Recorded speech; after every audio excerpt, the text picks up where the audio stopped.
মানে যেই দলের কোনো নীতি আদর্শ নাই, কোনো পরিকল্পনা নাই, শুধুমাত্র ধর্মের নামে একটা ট্যাবলেট বিক্রি করে জনগণের সাথে প্রতারণা করার পরিকল্পনা করছে, তাদেরকে জনগণ ইতিমধ্যে চিনেছে, তাদের মুখোশ উন্মোচিত হয়েছে।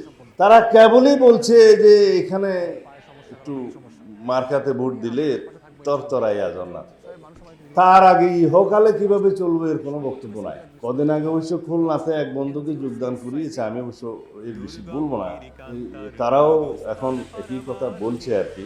মানে যেই দলের কোনো নীতি আদর্শ নাই, কোনো পরিকল্পনা নাই, শুধুমাত্র ধর্মের নামে একটা ট্যাবলেট বিক্রি করে জনগণের সাথে প্রতারণা করার পরিকল্পনা করছে, তাদেরকে জনগণ ইতিমধ্যে চিনেছে, তাদের মুখোশ উন্মোচিত হয়েছে।